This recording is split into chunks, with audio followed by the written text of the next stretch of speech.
And we're live. Hello, good evening, or good afternoon, or good morning, depending on where you are in the world. Welcome to the third SHARDATHON live, which is very exciting. We're doing some more reading sprints this evening, and my sister is actually here with us this time, so hello to her. Just so that everyone's reassured, we have both tested negative for the virus, so we are okay to be in proximity to each other. And I am still reading Jonathan Strange and Mr. Norrell. I haven't had much time for reading this weekend because we have been doing quite a lot of book shopping. So less reading, more book shopping. I mean, you guys just got your bookstores back. It's been so lovely seeing UK BookTube get so excited about the bookstores. So. Yeah, this is true. But I've got about 250 pages of Jonathan Strange and Mr. Norrell left. Joanna, what are you reading? I'm reading a lot of things, but for this particular sprint, I'm going to be listening to my audiobook of From Blood and Ash while I color in my A Court of Stones and Roses coloring book. So, yeah. Nice. I feel less alone because I also have a fantasy romance that I'm reading because I'm reading A Court of Silver Flames. But I've been reading this short story anthology with my friend as a buddy read, and I haven't read our story for today yet. So I might do that. This is from the anthology Sunspot Jungle, which is done by this publishing company that primarily does people of color publishing. It's international. There's like lots of translated stories. So they're really long though. Like each collection's like 530 pages. So I've been working on this for like 2 months. But I have one coming up called I Tell Thee All I Can No More. No idea what that's about. So I have that short story I'd like to read too. And per usual, I'm going to work on the captions for my next YouTube video. On brand. Keeping it consistent. And what are you reading, Natalie? If I can find it. I am currently reading The Ballad of Songbirds and Snakes by Susan. Enjoying it. It's a bit nostalgic, getting back into that weird world. Unpopular opinion. Yeah, I like it so far. I think a lot of people like the beginning. Easy to play sometimes. How far in are you? Not very. I'm too slow for my own good. I'm 192 pages in. Oh, thanks.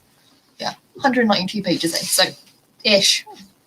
Yeah, I mean, I haven't read it, and I don't have like a strong urge because I loved Hunger Games, and that was like the peak for me, and it's only ever gone downhill. But I've heard a lot of people like the beginning because it does do cool world building stuff. Yeah, I think some people just got fatigued with it as it kept going. I suppose because it's quite a chunky book.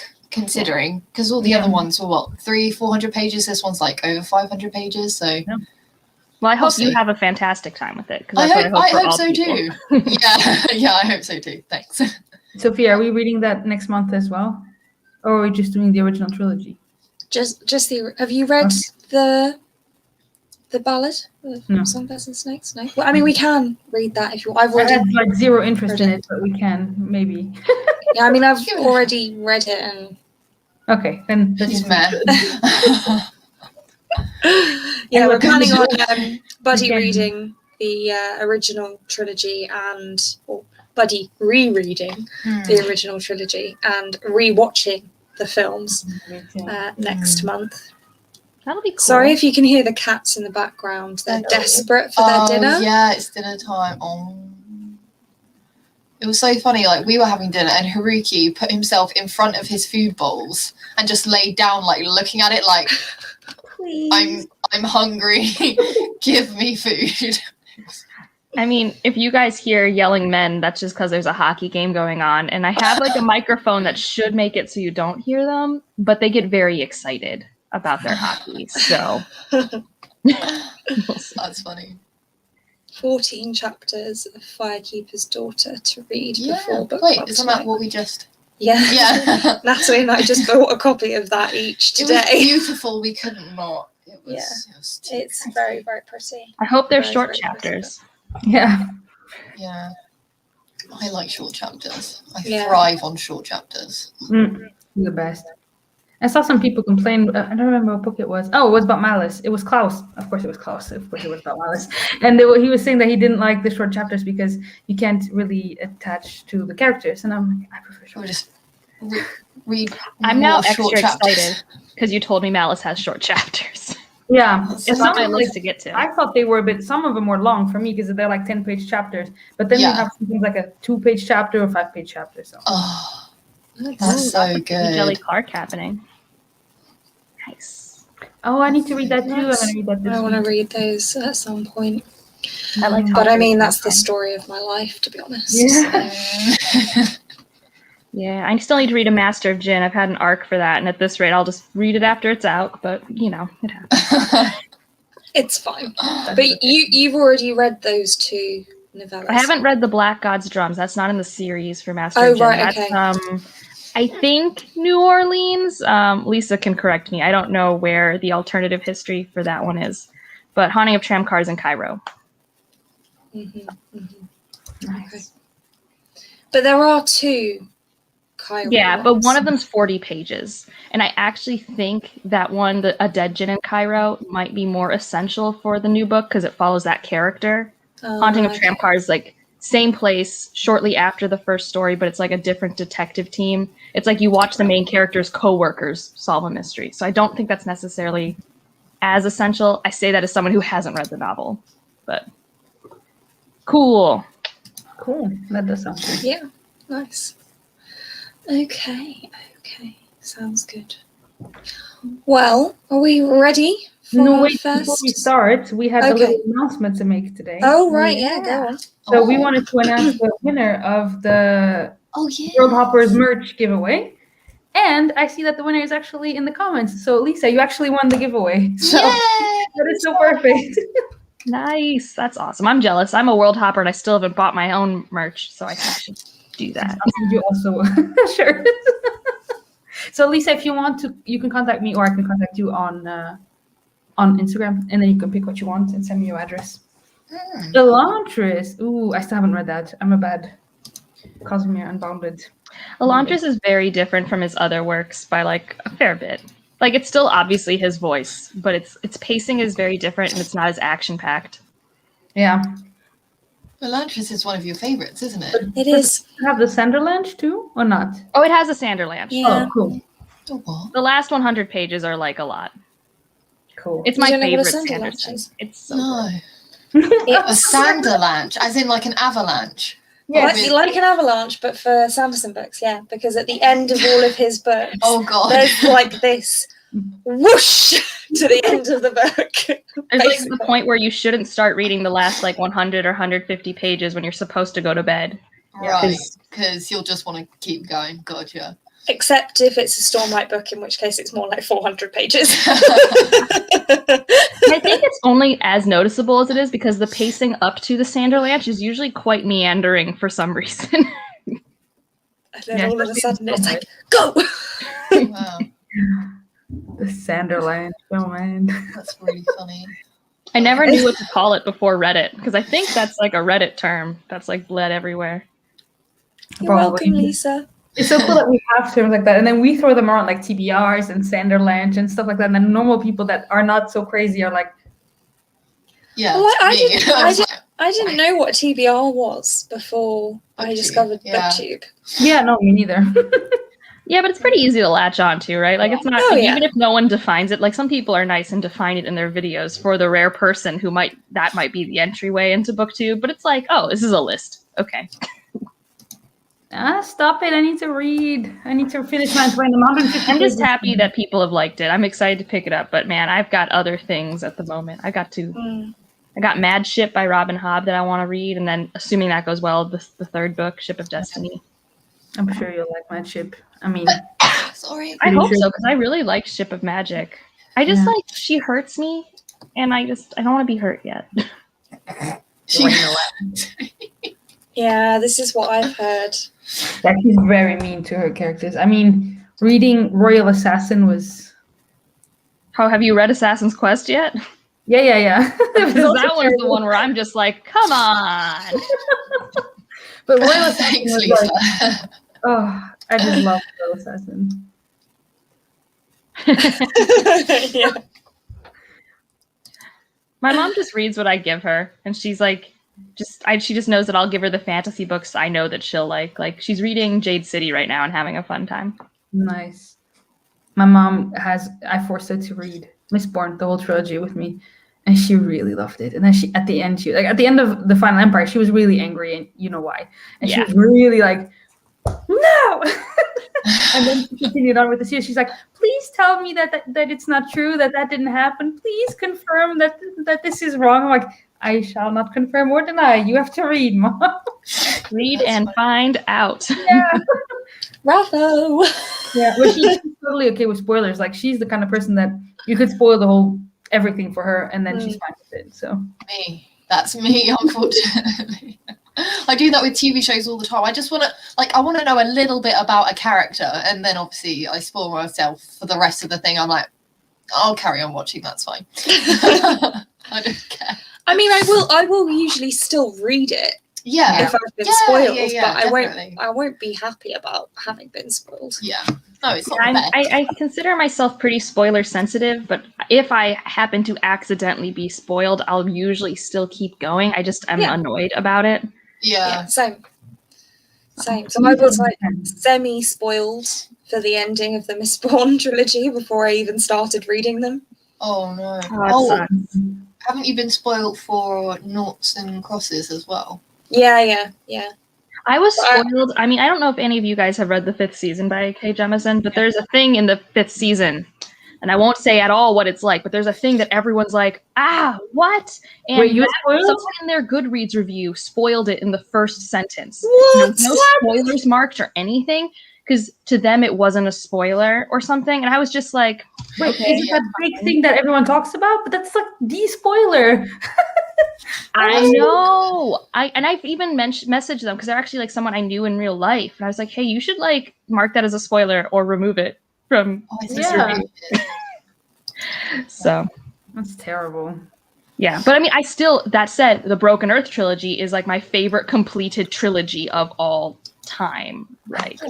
I started book 2 like a year ago or something like that, and it was so difficult to get into book 2. I don't know why. So I need to retry book 2. Well, my theory is for some people, because I didn't have any issues, is that a lot of the first book is so much emotionally and with the twist and everything, and then the second and third book like aren't quite that level. But like if you already knew the twist like I did, then it's the same throughout. It's the same tone throughout all three. So I think that's kind of what happens sometimes. Yeah. Well, why would you? Yeah. You've already prepared yourself for that heartbreak. So. That being said, I used to be. I still love Game of Thrones or Song of Ice and Fire, but I used to be like that person that watched all those channels. You know, like back when season 8 was before it aired and while it was airing, I was watching all those channels that were created for Game of Thrones, and they spoil a big thing that happens in the Farseer trilogy. And I didn't care. Like I knew it was gonna happen, but it still had an emotional impact on me. So. Yeah. Yeah, I mean, I think sometimes it depends on the thing because, like, I was reading Ship of Magic, and this isn't, like, a spoiler. There's something that happens in 100 pages, and you know the minute the plot starts that, oh, this is going to happen. And even though I knew the train was going to crash, I still was so stressed and so angry, and I couldn't release that emotion till the thing finally happened, and I was 100% right, you know? Yeah. So. Yeah. But some people are very spoiler sensitive, and it's like I had a roommate, and that's totally fine, but you need to know that ahead of time. My roommate, if I said this book is good, she was like, there, you spoiled it. I'm not quite that spoiler sensitive. That's a bit extreme. That's excessive. Like, why? Yeah, but then I cannot recommend it to you. Yeah, surely you need that kind of spoiler to actually pick up a book. Yeah, I need to know if a book is good or not before I decide whether I want to read it. Yeah, I mean, like, and there are some books that spoil themselves. Like, I'm a big proponent of the House of Earth and Blood book by Sarah J. Maas spoils the first 100 pages. So then why are they even in the book? I know. Was lucky. I hadn't read the synopsis because I never do that. Yeah. So I had this whole emotional roller coaster that I feel like no one else had, and everyone hates the first 100 pages. And I'm like, I was so broken.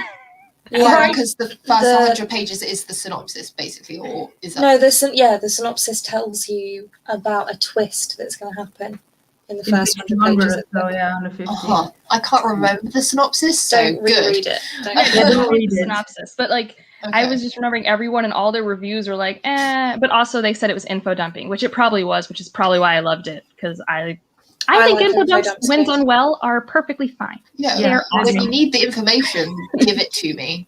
Yeah. But then some people also complain if an author doesn't hold your hand and you're lost. Like, what do you want then? Yeah, I was dying. I was so upset. See, good, Ali. I was in the same boat as you guys. I didn't read the synopsis, and when it happened, my heart was broken, and I was like, wait, this wasn't the synopsis? How dare you? Because of that, I never, ever read a synopsis, and I don't know if any of you have read, what's it called? The 7 Deaths of Evelyn Hardcastle. And I didn't read the synopsis for that. So I was buddy reading it with a group of people, and none of us had read the synopsis. And then one of them said, oh, but you know Aidan Bishop. And I was like, who's Aidan Bishop? Because they never mentioned the protagonist's name in the book, but in the synopsis they do. And we're like, oh, now it makes sense because we didn't even know the protagonist's name. Oh, so much House of Earth and Blood. Evie, I don't think you would like that book, so it's okay. Unless you are really looking for an urban fantasy, average mystery with a lot of romantic tension. Very good. Well, because that's what that book is. Into Armor the Sphinx, I want to know how far you are. Yeah. Definitely further than me, but I still want to know where she's at. I have read 7 Deaths of Evelyn Hardcastle, and I did not. That's how I pronounce it in the audiobook. It's pronounced Evelyn. Sorry. Yeah, no. I still this isn't a spoiler. I haven't read the book, Steve. Why is it a different title in the US? Like that seems like really annoying. Like I don't get it. It's because it came out at the same time as The 7 Husbands of Evelyn Hugo. And you guys just didn't have that? No. We did, but it wasn't really a big thing here. Whereas in the States, it was like a huge thing. So they thought that because they both had 7 and they both had Evelyn in the title, adding that half was going to change it. Oh, and also the fact that it's Evelyn Hardcastle and Evelyn Hugo. That was the solution to that problem. Or just do the whole thing that where Abby got upset yesterday. It's the Northern Lights, not Golden Lights. She's right, and I was sat here saying the same thing. I was just like, I was waiting for it when I knew that the answer was the Golden What I will Compass. say is that name change makes a tiny bit more sense to me, having read the trilogy, because after that, each chapter of the book is an item that's important, and the Northern Lights is not an item. The Golden Compass is the item of importance in the first book, and then it's the subtle knife. And then it's the amber spyglass. So but that it's not a compass. It's an alethiometer. Yes, but you can't say the golden alethiometer and have like a 12-year-old pick up the book. I said that too. I was like, but it looks like no, it doesn't. It kind of does. No. It kind of looks like a compass, just a big one. No, with some extra. It makes me so angry. It's irrational. I realize the bind-ups of his dark materials, but even the name of the trilogy implies noun items and stuff. I think it's fine. That one's at least less anger-inducing to me than the Philosopher's Stone, because they thought we were dumb over here and wouldn't understand. That's insulting. Is that seriously why they changed it? Yeah. I think so, yeah. I heard that somewhere. I was like, oh, this person is probably just a troll. But I'm not positive, I guess, but I think they thought kids here wouldn't understand. I'm really sorry about that still, Evie. I'm so sorry. That's great. Oh dear. I just turned myself into a meme unintentionally. It's not a compass. But be careful, if you give the footage to Evie, she will make the meme. She's very good at that. Oh my god, that'll be so good. Oh man. What is that? But yeah, I don't know. Name changes between countries. Or there's this one book that was published in the UK first. And it's a mystery book, and it takes place, I think, in Oxford. And they changed it to take place in Connecticut when it was published here. The girl on the train. The girl on the train. No, it wasn't that one. It was a different one. It was a YA thriller. And Girl on the Train. Do that so much. But regardless, I'm like, you changed a whole location. Like people here and read things that take place in London. Like they'll do it. That's so weird. That's so weird. That's like the I don't know if you guys were in the language discussion on Abby's channel, but in France they sometimes change names of oh cool, I saw. That is awesome. They change names of movies that are English, but sometimes they change them into French because of course that makes sense. But sometimes they take an English or US movie and change the English title into another English title. So what is it? The movie Hangover or something like that? Is that a movie? Oh yeah, Yeah, that's a I know movie. what you're talking about. Yeah, and they changed the title into Very Bad Trip. Which makes no sense. I mean, it means so it still represents what the movie's about, but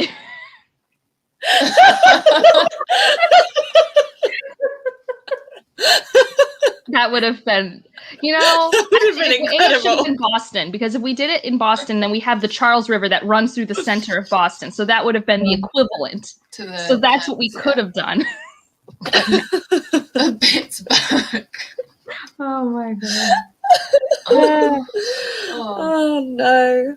I mean, the Very Bad Trip, coming back to that, like, it kind of is what happens in the. You asked about, it is yeah, what like, happens, but it it's kind of weird. is what happens, but Well, It's weird that they would change But it into why? another English name. Like at least they make it Yeah. French, call it something. yeah, yeah, like if they'd made it a Very Bad Trip, but in French, yeah. then okay. Exactly. Well, and like similar, Sylvia Moreno Garcia was like having to fight like Colombian publishers to make sure they changed it to an actual Spanish name, because she wanted it to be like, I think, Gatico or something like that, instead of keeping it in its English title. And they were going to do that. It's like, think a book about like oppressors and language, like it should probably be the actual just Spanish name. Yeah. Yeah. I mean, drugs happen in that movie, but it's actually just like a bad vacation. Yeah. From what I Bit of remember, I've both. seen it like Bit of once. both, It's not my type of humor, so I've never Never continued. But the idea is, okay, they stay out all late, they get really drunk, and then they wake up with a hangover, and they have to piece together what happened. Yeah, and they lose one of, like, it's someone's bachelor party, and they lose the bachelor, and they're like, shit, it's his wedding tomorrow, or something like that. We need to find him. Yeah. So the idea is they're hungover, Yeah. and it's like the worst hangover because they don't know what happened. Mm. And they don't know where they are most of Yeah. the time. Like, Hangover's a better title for what the movie is. Yeah, But for sure. I mean, and I also feel like, I mean, correct me if I'm wrong, but I think the French know what that word means in English if they know English. Like, I don't think that's a No, hard I don't. one.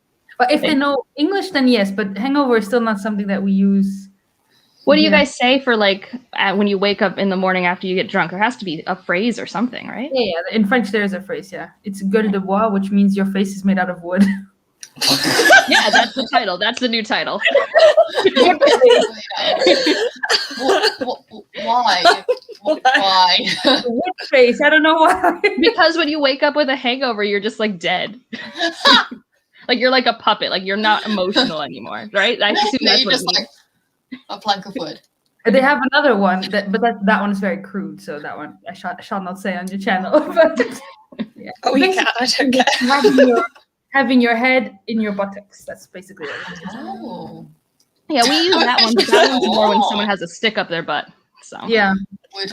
wood face. When you know when you wake up after you've had a heavy night of drinking, you can say, "I have wood face this morning." I want to ask my boyfriend what he'd say for that, because he actually like learned French. Like French was his first language, even though he grew up in Massachusetts, because he was like in a French immersion program. So he could be fluent, but just hasn't used it. But sometimes if I remind him to say phrases, he has a very good French accent, and I'm just Ooh, cool. like he can't say croissant like an American. Yeah, that's really hard. I don't know how to say that either.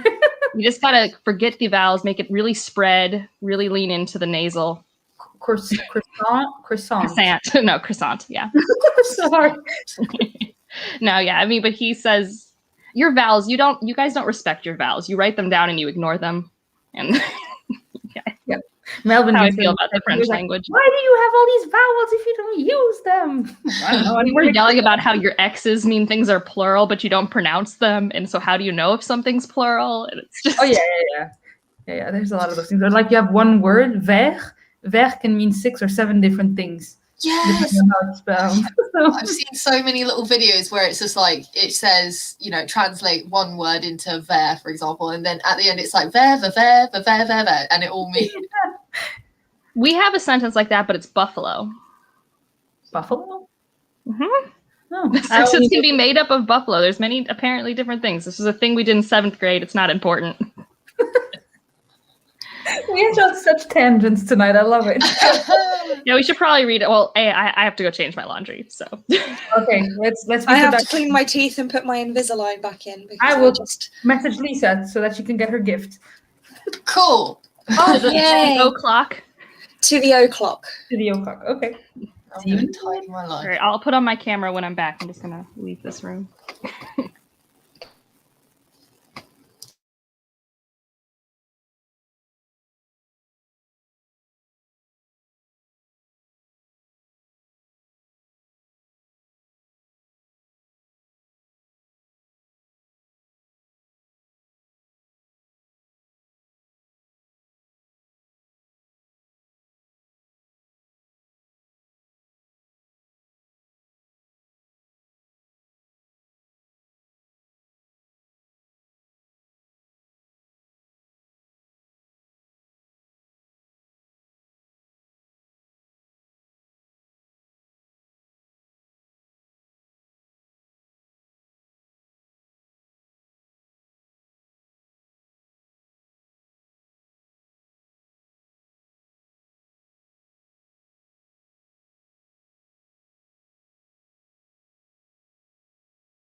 Hello.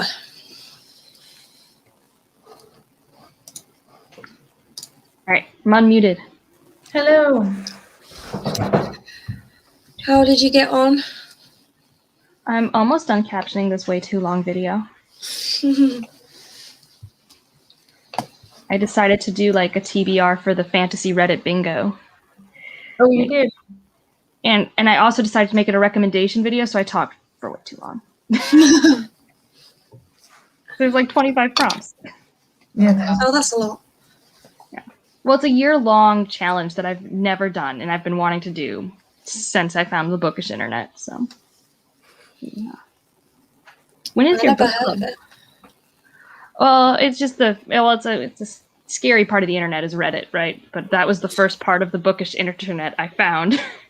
And what I will say, like, yes, the people on that Reddit recommend the same 10 series over and over again, but their fantasy Reddit bingo purposefully is like really hard and very specific prompts that are meant to like broaden your horizons and read diversely. And that's something I've always liked about it, but also makes it really hard and specific, which is why I was asking you and Deshauna, it's like Queen of Blood, that takes place in a forest, right? Yeah. So what is it called? Fantasy Reddit bingo? Yeah, I just Google that and click on the 2021 link. And I have a cool spreadsheet that someone made because people make really intense Google spreadsheets. And this one has like a visual bingo board where book covers get put in. Satisfying. Nice. It's a very satisfying. There's like normal mode, hard mode, and hero mode. And yeah, if you are competitive about your reading, it's the one thing that I try to do with really specific prompts, and I usually always fail. But you only read 6 pages, Evie. Good job, Evie. I'm proud of you. You could have read 0. You could have read 0. Yeah, Natalie read 10. Well, I started a bit late because I was organising stuff. So Yeah, that's the only sad thing. Yeah, I've only listened to the audiobooks for Stormlight. I don't know if I could do it with the others, just because like I love my internal narrator a lot. Mm. For me, it's just that it goes faster. I like having audiobooks. And for like days where you don't feel like reading with your eyeballs, it's so nice. Yeah. Like right now, I really was just in the mood to color, and I was like, oh, well, I guess I can just listen to my audiobooks. that sounds relaxing, though. Yeah. I think my ears are very lazy because audiobooks are like very hard for me. Like when some people are like physically reading's hard, like audiobooks, it's so hard for me. My brain just like will wander. Yeah. That too.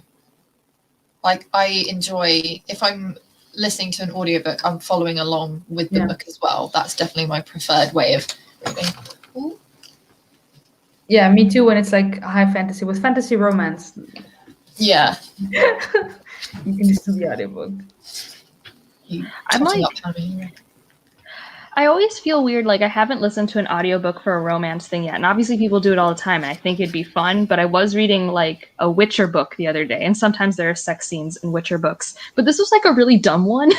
It was like, like Sapkowski does weird things, but this was like in a library and they kept reading titles of books while they were in it. And I was like, what are you guys focusing on here? It was so weird. Sapkowski's an odd author. I don't understand why he focuses on the random things he does. 30 pages. That's great. How many pages do you have left of Jonathan? Just over 200. I'm on 777. Is it at least like a good long book? Like you don't mind that it's long? I'm loving it. Good. She was so funny. We did a reading session together. When was it? On Wednesday? Yeah, it was on Wednesday night. And I fell asleep while I was reading. And then she was just like, Joanna, I'm reading this and nothing is happening, but I'm loving it. That's good. Yeah. What? Yeah, it's one of those weird books where like nothing really happens. I mean, stuff is happening, but nothing's really happening. But I'm really enjoying it anyway. Oh, Yeah. that's awesome. But yeah, just to circle back to what you were saying, Angela, about like sex scenes in like audio format. One time, I gotta tell you this anecdote. I was at work, and it was a day where I had to do all of the filing, you know? My husband was like, perfect, you don't need to focus for that. You just throw on an audiobook. And then I decided, oh, let me listen to a romance. But I didn't think it was going to be saucy. I just thought it was going to be a romance, like a rom-com. It wasn't. And there was a scene, and there was a sex scene. And in that moment, my boss walks into my office.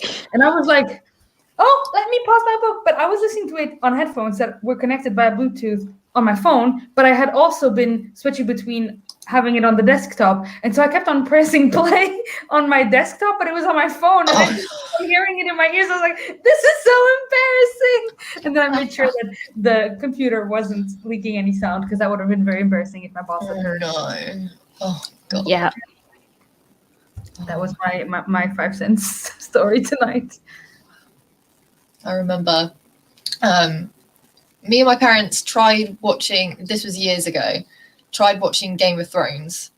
We didn't like it before any sex scenes kind of popped up, and we just stopped watching it. And then I guess a year or so later, my boyfriend at the time, he was like, oh, let's watch Game of Thrones. My parents were out.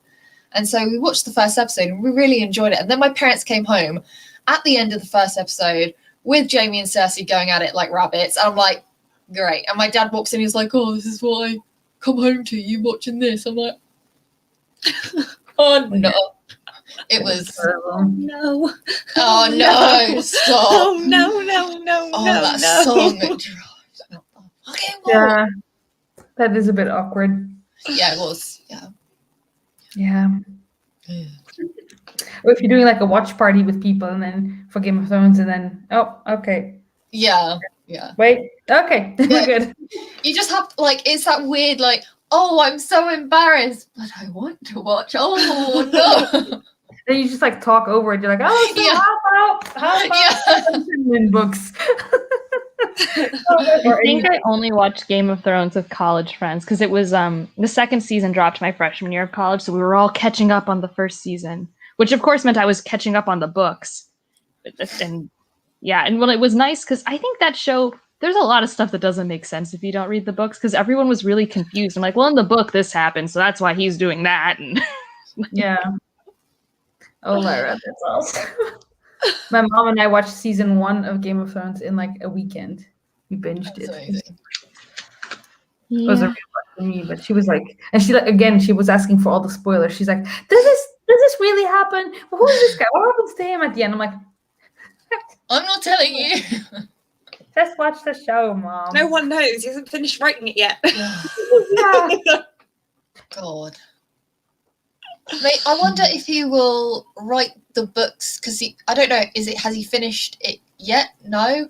If he'll write the ending differently in his books compared to the TV show, because even though that was meant to be the ending, because like he was discussing it with the producers, like he had the ending in mind. so I do think what happens to Dany in the show will happen, because it was already being foreshadowed hard in the books. Oh, really? Well, at least for me, when I saw that happen in the show, I'm like, well, yeah, this was already happening. Like, Yeah. he was already exactly the same. I mean, obviously, the journey no longer existed in the same depth in the show once they had no pieces to have a journey. Like, they only knew the endpoints, and they're like, well, how do we get from A to B? And those people were horrible, because they should have asked for help, and they just didn't. And this is their first time doing anything, and they're good at adapting, but not at creating. Those are different skills. Yeah. It was. Yeah. I think what was happening with Dany was very foreshadowed in the book. I suppose so. Yeah. Do you mean like she's going a little, her mental health and stability because of the pressure she's under, you can see her fraying a lot in Dance of Dragons. I haven't read that one yet. I need to read Dance of Dragons. Well, need is a strong word. The third book is by far the best book. Which one? The third book is by far the best. That's why I stopped. It's like, that book was so good. I love that book. Yeah, and then he spent forever writing the fourth book, and then just wrote it about everyone's least favorite characters. Yeah, then he introduces like the John Connington plot and everything, and I'm like, oh yay. Yeah, there's a reason why the TV show strung out the plot of book 3 for as long as it did, while bringing in book 4 and 5. Yeah. Yeah, that makes sense. Makes sense. Because when I read book 3, I was like, this feels like that it has like 3 seasons packed in one book. Yeah, I mean, I wasn't as angry as a lot of people, but I also had given up on my like investment, because I just was like, the author has written himself literally into so many corners. I don't know how he'll write himself out in a way that he cares about. And like, it's not my type of fantasy anyways. It's very low magic. So I was just like, whatever. Yeah, it is, I guess. Yeah, very. Yeah, I agree with this. I don't mind the way it ended, like the story in and of itself. I minded the way we got there. Yeah.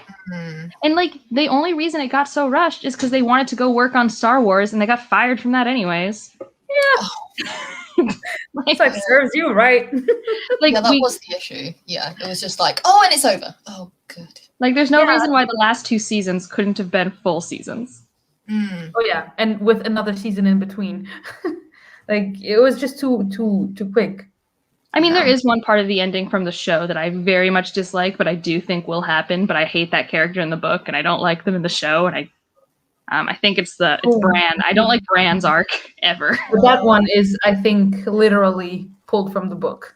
Yeah, no, it's going to happen. But like, God, I find him insufferable. I have to go now. Well, in his chapter should have been cool. His chapter should have been cool because he was the connection to the magic. Any magic that was happening was with Bran, maybe sometimes Dany, but mostly Bran. And he was so boring, even in the midst of turmoil. I was just like, oh my goodness. You are so pretentious for your 14-year-old self, or however old this kid is. Because it's obviously George. That's who Bran is. No. These are just my interpretations. I don't regret reading them, but I'm not going to reread them probably. Like, if Winds of Winter and Something of Spring ever come out, I'm going to wait for BookTube to tell me if it's worth it or if it's just like a mess. Yeah. Oh man, I don't think we'll ever see Dream of Spring. Never.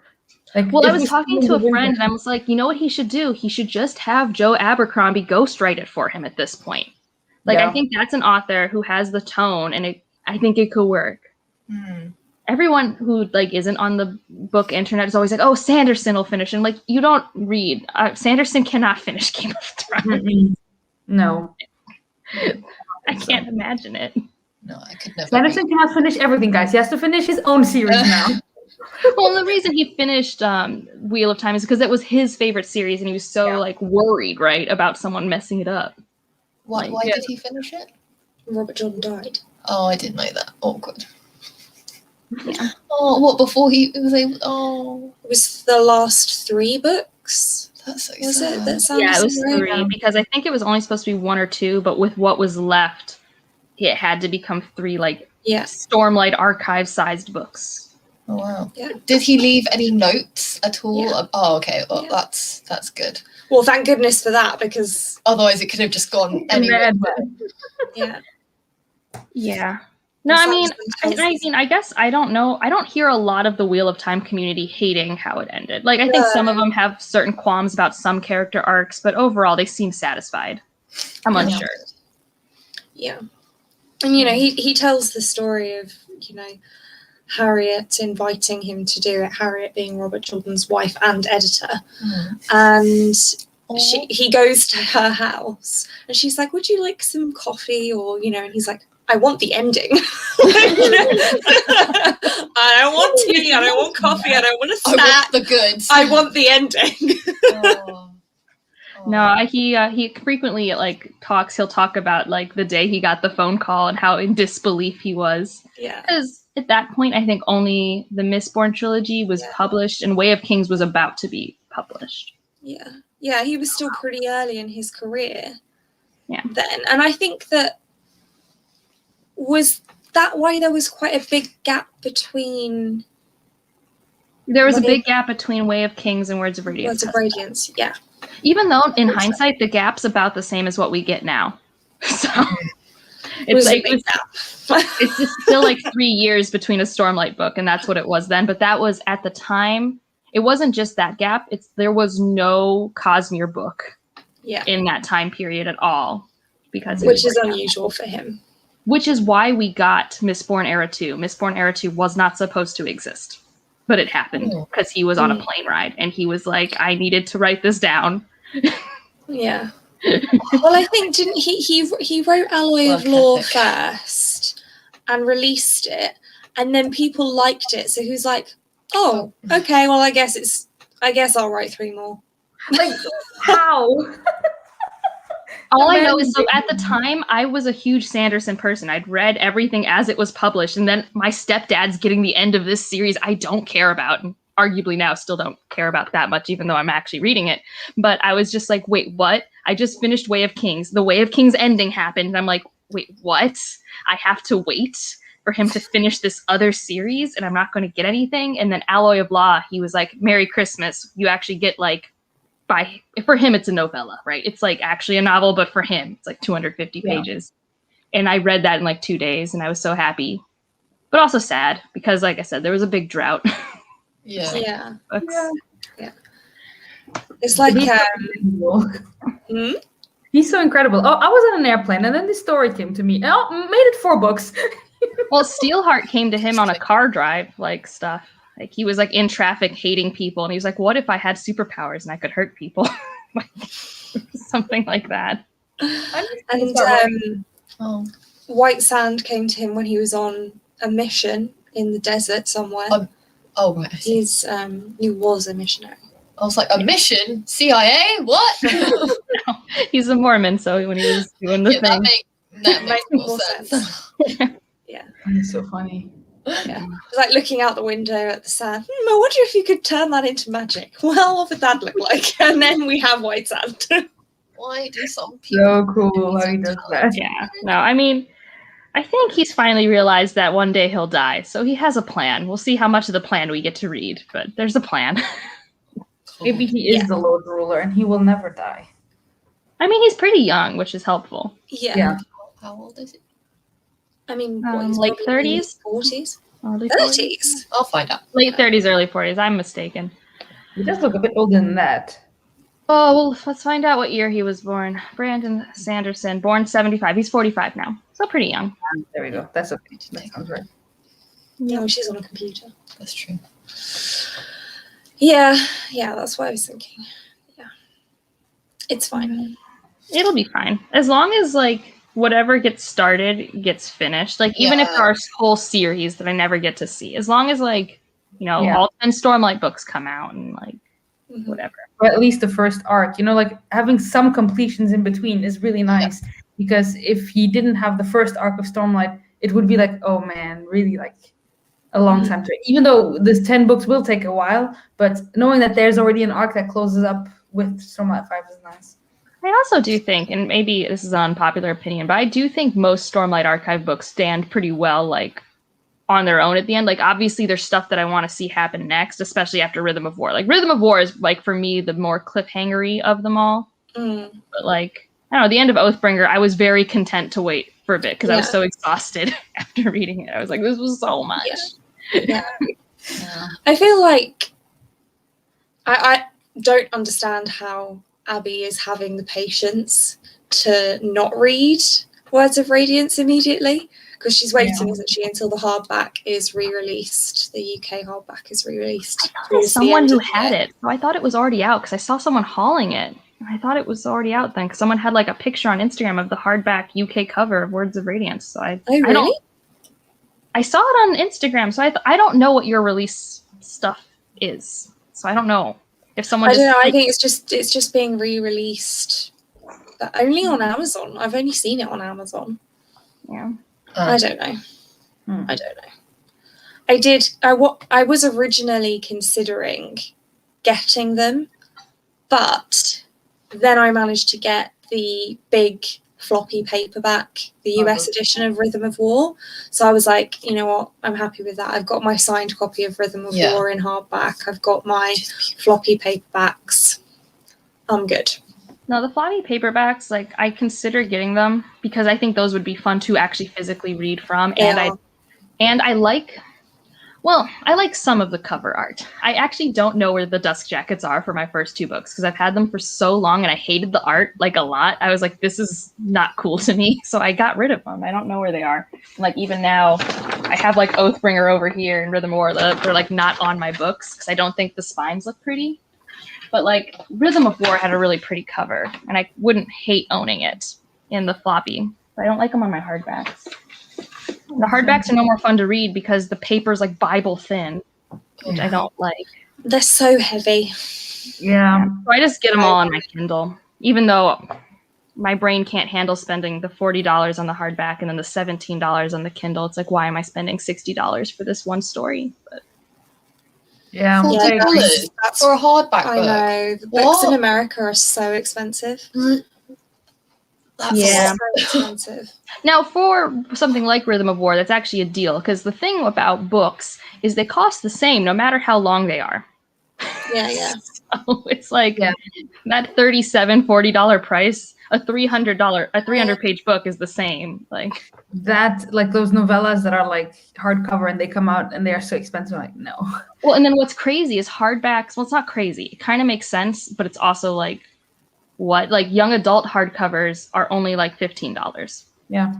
Which is fine. But then like, you know, we've all complained about how like Throne of Glass and ACOTAR are not actually young adult. Like, why are they over there? And I'm like, yeah, really. Like, if you shelve them in adult, they cost more. So now the whole series is an adult because of the new covers, and now they cost the full price of an adult book. But even then, like converting That's $40 wild. to pounds, it's like 29 quid Yeah. for a hardback. I don't know if I would. I only do it with books that I really like, or if I have a gift card. Yeah, fair. I understand that. Yeah. No, I mean, it's a thing. And what sucks here that's different, I think, for you guys is the hardback is the first and will be the only physical form for at least a year. And if you're unlucky, like some book club might pick it up, like some Oprah book club or Reese Witherspoon, and then it's in hardback for like eternity. You don't get a paperback release. That's at least like, well, and paperbacks are still expensive here. They're like $18, $20. So I've just looked it up. Rhythm of War from Waterstones is £20 hardback. So that's $27.66. Yeah.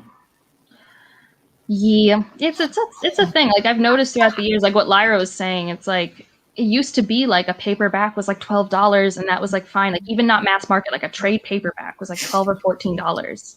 Yeah. And now it's like easily $18, $20. See, this That's is crazy. probably one of the more expensive paperbacks that you can get in the UK because it's bigger. a chunk and it's £11. Yeah. Yeah, I don't know. But Why? it's wild. I mean, now I'm glad that I know about Book Depository and that like I can get paperbacks from you guys if like I need to. But I also don't like how you guys bind your books. It's so tight. Like I say, you have like a say in it. Like it's just I don't enjoy it. It is. I don't understand why UK book bindings are so tight, but they are, and it's really annoying. Because like I really try to not break the spine, but sometimes it's just impossible because like I'm just like peering through the book trying to read it just so I can not break the spine. But I mean, even this one, like, it's not broken, but there is some creasing. yeah, Because it just does. Like, this should be a floppy, beautiful thing, but it's just not. But you have to watch Leslie's video on how to open books without breaking the spine. Yeah, I've been doing that for years. It doesn't always work for me. Maybe I'm too impatient. I need to try it one time. Luckily, like I'm not as concerned because if I have a book that I love and I want it to look pretty for the sake of it, I normally have bought the hardback because that's how much I love it. yeah. And like, you know, that's what'll happen. Or say I am reading a copy and if it does have a broken spine, that's just my reading copy then. I can just love it to death. It'll be fine. Yeah. But like my bookshelves, like I only have 2. So like I really kind of more collect books than have like a TBR. Yeah. And you have these super beautiful leather bound of Yeah. so nice. Those that escalated quickly. You have all of them, don't you? Yeah, I get them each time they come out. So I haven't like bought them in bulk. Like I only got one a year only. They're expensive. Because they're like $100. Well, Stormlight's $200, but there's 2 books, so like Yeah, makes sense. Yeah, I would like to get them. Me too, but Is then that you the pay so much for shipping. Sometimes shipping's free because it's distributed in the US, so it's pretty easy. But the Kickstarter had shipping. So that had like $20 in shipping, I think. I don't know. Once you're spending that much money, the extra cost is really negligible. Yeah. You've like committed to a certain level of May as luxury well just expense. carry on. Yeah. Yeah, I think if I wanted to get them, the shipping was like £120. Yeah. The shipping So alone. International shipping's hard. No, just the shipping. What? Yeah. So you'd pay Because they'd have to put it $220? on a boat or something to go back to the UK, because it gets made presumably in China somewhere, and then it's shipped to They're the made in US. Italy. What? They're made in Italy? Yeah. Oh, cool. Maybe you just quickly go like this, and then just Lots That's of what doesn't he's exist. hoping. That's what he's hoping. He's hoping to set up an EU Mm. or a European, I should say, because yeah. distributor at some point. Yeah. But until then, they go to the US, and then they'd come back.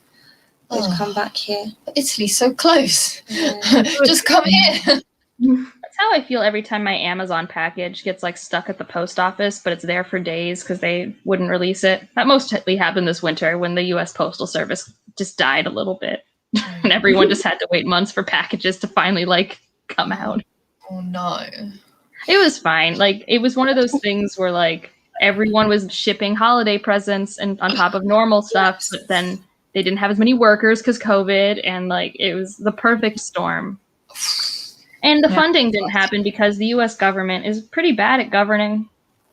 Like minus corruption. Like obviously there's corruption, but even without corruption, we're not good at governing. Like it's not ideal. It's always worrying. That's a worrying sentence. The government not good at governing. Yeah. We were talking about You guys think your government's good at it? I don't think mine is. No, ours isn't. Like with COVID wise, for example, Brexit. Oh, just a lot of no. Just a lot of yikes. Yeah. Yeah. Yeah. Luxembourg is like so weird because it's so small, so everyone knows everyone, you know? Yeah. Like the prime minister, he went to school with my boss, you know, and so it's like it's so weird governing like that because it's still a lot of like, oh, I know you, so like this, and then you know, and sometimes it's really weird because it's such a small country. So I think my government consistently does things that if you told it to a 7-year-old, they'd be like, but why? That seems mean. And it's like, yes, they're doing it because it's mean. you are correct. That's why they're doing it. Like It's very astute of you. Would you like to try governing? I'm like really of the opinion that if something doesn't make sense to like a 7-year-old, then it's really wrong. Like we've really messed up. Like the Electoral College doesn't make sense to any child. I mean, it didn't make sense to me when I learned it. I'm like, but why? And the reason is because power. Yeah. There you go. Good reason. Yeah. Well, on that happy note, should we sprint again? Yeah. Good idea. We've done wood face. Now let's read. I mean, we can't fix the world, but we can escape. Yes. Yeah. Yes. Until the o'clock again. Mhm. Perfect. Although I'm reading about a weird government, so I'll This enjoy. is- Oh yeah, you're reading about when things go bad. Real bad. But yeah, I enjoy that. So what does that say about me? Who knows? I like it in my fiction. I don't like it in my real life. Yeah, this is true. Yeah. Okay.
feel like everyone's really into their books.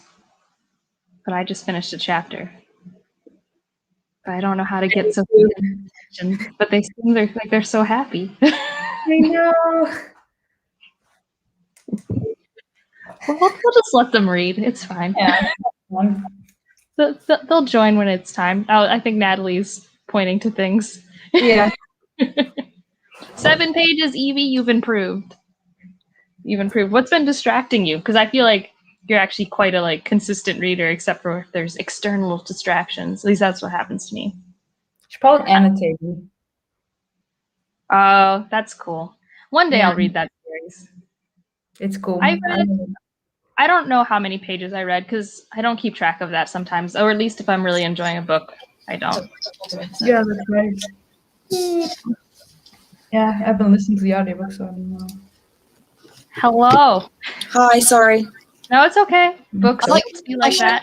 I shook my phone to signify the time, and she just went and carried on reading. I was like, no, it's trying to help. I still had a minute left. I thought I could make it to the end of the chapter. No. No, I was at the end of my chapter, and I'm like, it's 4:01. I guess I'll just be here. What is this acronym? This book is not famous enough for this acronym. One of the Sphinx. Okay. I honestly only use acronyms for Sarah J. Maas books because A, they are super popular, and also those titles are horrible. They're horrible titles. They're so wordy. I don't like it. There's some books where you're like, when you see the acronym and you're like, what could this book be? Yay, 2 more chapters left. You got this. We're definitely gonna finish it on time, yeah. Yeah. I finished captioning my video, but I have to add links. I wasn't capable of finishing on time myself, so.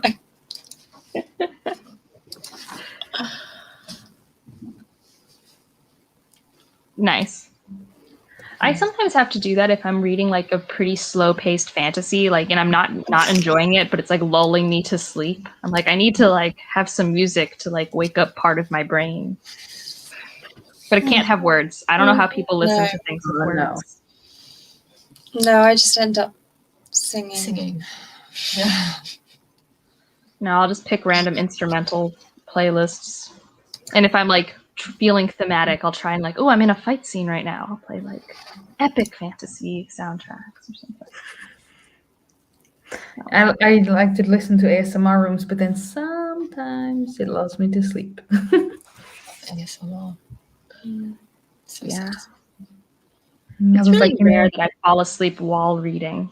Mainly because I don't do audio. I feel like that might be easier, but when I'm physically reading, I normally have the control to be I'm really tired, and I'll close the book, and then I'll fall asleep. Have you ever fallen asleep while reading? Yeah. I get really sleepy. I notice that I'm really sleepy and I need to put it down and go to sleep, but I've never No, I've fallen asleep reading tons of times. You saw it happen to me on Wednesday, Sophia, so I definitely have. That stays late for you guys over there, right? 9 o'clock, 10 o'clock? It's not that late, but for me, I don't know, my boyfriend can just say the word yawn or fake yawn. He'll fake yawn because he'll know it will make me yawn. I'm like, thanks. Oh, so just talking about being tired and sleepy just makes me want to yawn. Mm-hmm. Yeah. Oh dear. I use audiobooks to help me sleep sometimes too. Yeah, I think my thing is I would rather read on my Kindle in the dark because it has the backlight than audio. Because for me, I couldn't just play it on speaker because I would upset my partner. But I don't like wearing headphones to bed. So. Oh yeah, I only do that when Lee's on the night shift. Yeah. But I can read a Kindle in the dark at night for a while and try to make my eyes heavy. I do that. Something that you might like, Angela, in that fact, because I like to listen to a lot of ASMR when I go to sleep, and I haven't used them in a while, but I do use them when I really want them. They're called sleep phones, so it's basically like a headband with basically little discs of headphones put in, so it's quite comfortable. So it's not anything in your ears; it's just resting on your ear, so you can actually hear, and it's comfy. it's good. And you can just... My next bout of insomnia, I might purchase it. Currently, I'm on a good streak of minimal insomnia, but I'm sure it'll creep back up soon. So definitely check it out. I'm sure there's lots of brands that do a similar sort of thing. So yeah. Now, sometimes if my neighbors are bad, I have to wear earplugs, and that's kind of nice because it's just like super quiet. Oh, yeah, I like sleep with earplugs. We started using them when we got Starkey because he would just meow the whole night. And so we were like, no, we don't want this. And now I cannot live without him. We've had him for like 3 or so years. And then I try to go to bed without my earplugs sometimes, and I can't. Because every noise is heightened. You know, you're like... Yeah, you can notice everything. Yeah. I don't, like, now it's getting nice because we have the fans on, because it's getting, like, our heater is still on, and it's getting warmer outside, and we don't have control over the heater, so sometimes it's just too warm, so a fan's nice. And that nice, like, sound in the background, like, kind of works as, like, mini noise canceling for the outside world, which is nice. Yeah, nice. White noise, as it were. I can't stand the sound of repetitive noises or constant noises. Drives me crazy. I've done what you've done too, Lyra. I'll sometimes use my phone if I have the Kindle book and it's not in my library lockdown zone, like if I have actual live access to it, which is not always the case. Yeah. Yeah, I used to like reading a lot of ebooks, but I just can't anymore. For physical. I don't know why. Like, even when I read Perfect State on my phone, because it was only available as an ebook through the library, I really struggled. And that's just a really short book. So do you have an e-reader, or is it just your phone? No, I have an e-reader, and I've got tons of books on there, but every time I've tried to read on it recently, I've just I don't know why. I think for me it's phases. Sometimes I go like months without touching that thing, and then sometimes I read like a bunch on it.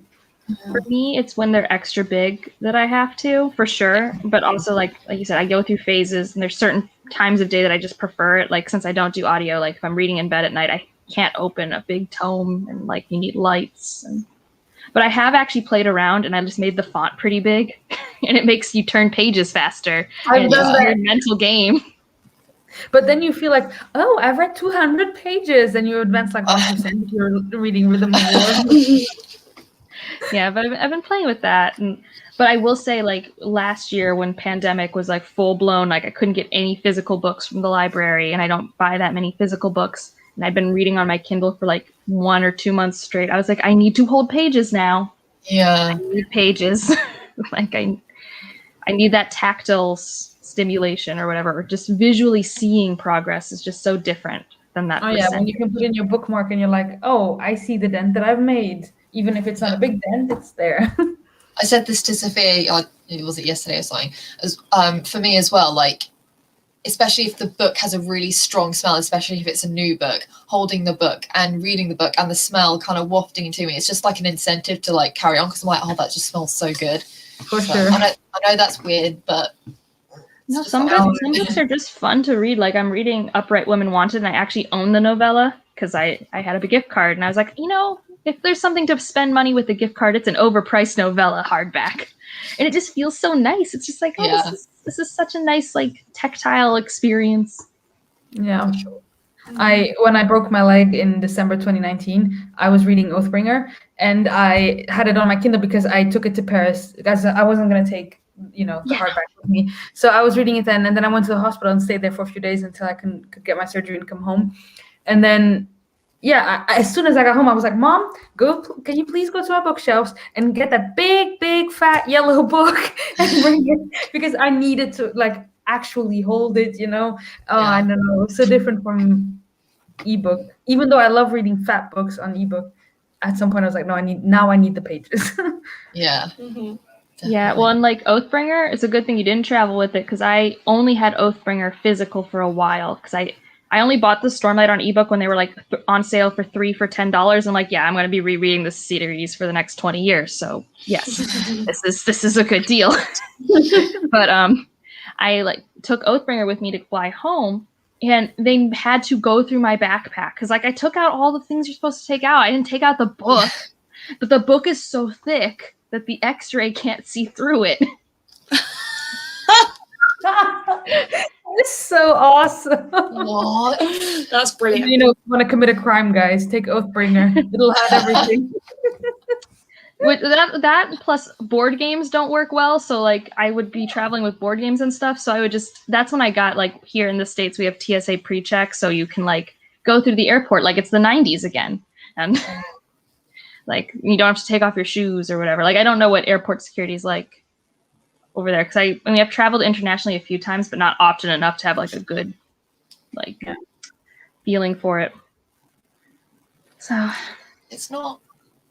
We've Been so long, I don't like we've got the machines obviously that you walk through, and if it beeps, you know, they pat we you have down. these like radio wave machines where you put your hands over your head, and it's like Yeah, we do have that. We but do have don't- that. They just spot check. them. Yeah, it's not pretty everyone. much. Yeah, it's not everyone. yeah. No, I mean my favorite thing is not taking off my shoes. Yeah. The shoes. I Especially saw- if you're wearing I think- boots or something. Ugh. Yeah, it's boots. Yeah, if I'm wearing like some thick boots, I like take those off. But if I'm wearing like Converse or something like that, they're just like continue. Yeah, I now always travel with like training shoes, like sneakers and stuff, because of that. Because when I went to America for school, every time I was carrying so many things. You know, you're leaving for like 6 months, and you have to pack your life with you. And then the first couple of times I was like, oh, I'm gonna wear boots because it's winter and it's minus 200 degrees. And then no, they were always like, okay, no, take it off, take off your boots. I'm like, my feet I are don't so want to. I know. But It's so funny the idea that somewhere in the United States that's not Alaska is considered that cold to you. I was in Idaho. It was really cold in the winter. Fair. Idaho is cold, but like we got It's nothing so on cold. Canada. Angela, I walked outside and the hairs in my nose froze. I was like, what is going on? It's so cold. Oh, The skin Yeah, on my, I think my maybe with knuckles, the wind. It's mostly the wind. it was so cold. I've never been that cold in my life before. My phone died because it was so cold and it wouldn't charge. Yeah, that's always the worst. If you have low battery and if you choose to have your phone out for a second, you just watch the percentages like they go away. what? No, I'm not doing that. No. I don't know how far that is. How far is that? Well, I don't know by train, but by car, I want to. Well, it depends where in Florida. Florida itself is extremely huge. large. Yeah. Like I think Florida. I could be wrong, but it might be comparable to the length of England. But to get from South Carolina to Florida is at least 6 hours in a car. Lovely. Yeah, no. Yeah, normally it would be a bit longer by train, surely, especially if it's like making stops along the way. Yeah. Yeah. That's I want to go different. to Montreal. Can't get Ryan to go with me though. Well, we actually were gonna go, but then what do people call it? A panini, a Pandora's box, whatever. I love when Jeff uses all the words. We're in the panini. Oh my god, 20 hours. Panorama. I've No. got it a panorama. Just no. Why are you doing this to yourself, Evie? Take the plane. Ew. The plane's fine. A day? Like, that's basically a day. Ugh. No, thank 20 you. hours. I had worst- to drive during the pandemic to go home just because my whole point of driving home was to see my grandma. So the flying, although I wasn't concerned for myself, I didn't want to become asymptomatic, all those things, be extra careful. So I drove, and it's a 10-hour drive, and it was by myself, and I hated it. Boring. That sounds boring, though, as well. Yes, she lives near us. We need to go to karaoke. Sorry, we're all in Massachusetts. But I flew home for this spring because now everyone's vaccinated. But my flight back had to fly through Florida for some reason. So my normally 2-hour flying day became like a 10-hour day through Florida. Oh, But at least I wasn't driving is really what I keep telling myself. Yeah. You kind of Yeah. do stuff. Read. I just want to get poutine in Canada. I just want to know what it's like up there. Because you can buy it here. We're close enough that people will make poutine as like a bar kitchen appetizer thing. But no, you're gonna sing. Everyone has to sing. We'll get you some liquid courage, and you're gonna sing. I want to be a part of this. I want to see. Gotta Skype me in. I love karaoke. I just think it's fun. But I've never gotten to go to ones where you actually get your own room with friends and stuff like that. Yeah, I assume that this is the case. Yeah. Yeah, this is especially because like here in America, poutine will like be like they'll have like special types like with this beef thing or whatever, and it's just supposed to be like gravy, cheese curds, and fries. Like it's supposed to be a pretty bad for you simple thing. That makes much more sense, Evie. I was wondering Sounds like what is a awesome. container knocks attack. You know, I mean, I feel you. My friend, one of my best friends has to like take like some pretty big anxiety meds for when she flies because she had a couple flights that really scared her. Like nothing bad happened, but just really bad turbulence for some like little hot planes to certain islands that she was visiting, and that just has kind of stuck with her.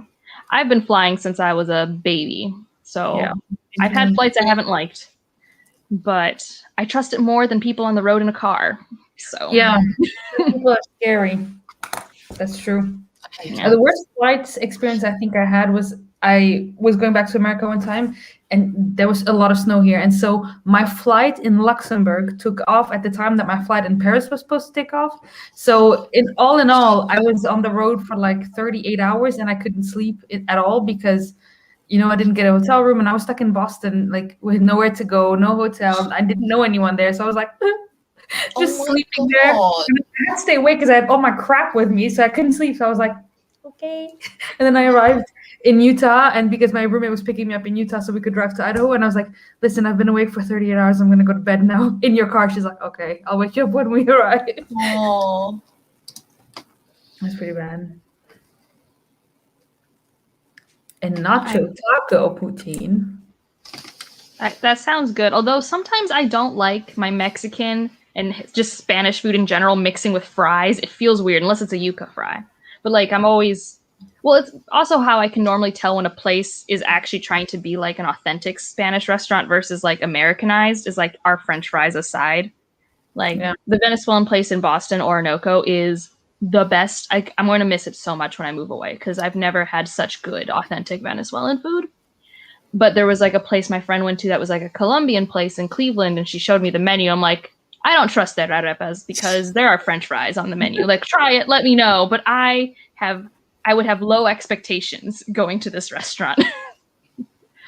I miss the South American food of any sorts that's like somehow authentic. Because here it's not a big thing. Like you have those like weird European Mexican things, and I'm like, no, I just want the You guys at least get like Spanish food, like Spain food. Very good. Spanish food we get, also very good. Not in the UK. Oh, I know. I've been to the UK. Your food has not impressed me. Where in the UK were you, and when? yeah. Well, so I was in UK's defense. I was on like a school trip, so I was 15, and the UK just kept thinking all Americans ate was lasagna, which, yes, I like lasagna, but I felt overwhelmed. But like, you know, I had fish and chips, and like we were in London. We were only in London for a few days. We traveled around. I don't remember exactly where. We spent like 9 days in Ireland, and I wasn't that impressed with Irish food either. It was all just very like heavy, but not a lot of flavor. I knew she was going to say that. I was like, where's the stodge coming in? Yeah, it is. Yeah, we like our spuds. We do. We like our cheese and our pasta. Well, I do. That's just one Brit speaking. Well, cheese I can get behind. I'm from the Midwest, and the Midwest uses way too much cheese. But there's never too much cheese on a plate. Well, I suppose there could be, but yes, cheese is good. Orinoco is great. There's one in Cambridge. I think you might be closer to there than the one in the South End, which is the one I like that's near my work. There's also one in Brookline. But right now, I think the only one that's opened is in the South End. But I've been ordering them from them, and I can't wait to go in person because it's definitely one of the food that's fine takeout, but it's better at the restaurant by like, so much. I love Orinoco so much because it's like, it's for real Venezuelan food. Like I went in there and I'm like, oh, these are all the candies my abuela brought me from Venezuela, just like on your wall. And like, that's awesome. Well, yeah, it's just nice. I mean, if I were in Florida, I probably could get it way more often because Florida has so many like South American cultures there. But yeah, not up here. Yeah, I miss traveling now and food. I'm hungry. I'm not that hungry yet, but I am excited for dinner. I don't know if I'm going to do like a healthy dinner or if I'm going to order takeout. Sunday can go either way. Takeout. Mm-hmm. Yes, it's a great date night. Like it has such good ambiance and like it's very good. Highly recommend. I think based off what you told me about your boyfriend, he'll also really like the food. I haven't been into an actual restaurant to eat a meal in a restaurant since early November. We finally went once we were past our 2 weeks after our second shot. We went to see a movie, went to see Raya and the Last Dragon, which is very cute. And it's take a young adult book and put it on the screen, but very pretty pictures, and it's fantastic. But and then we went to get tacos, and it was really great. There's also a Puerto Rican restaurant in the South End that I've been to that was also very good. But the food in Boston has impressed me because it has so many international immigrants, so you definitely get a lot of that.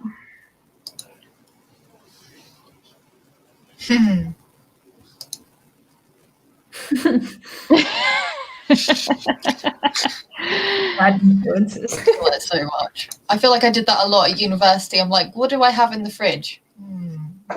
Domino's? Okay.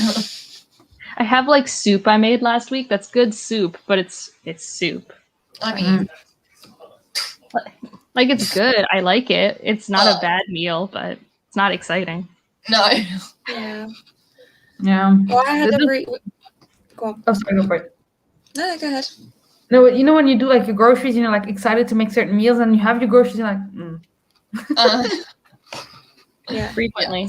I don't like cooking till I'm halfway through it. I hate starting cooking and I hate cleaning up. But when I'm in the middle, I'm like, oh, this is nice. I'm making something. I don't feel that way. No, I don't feel like cooking.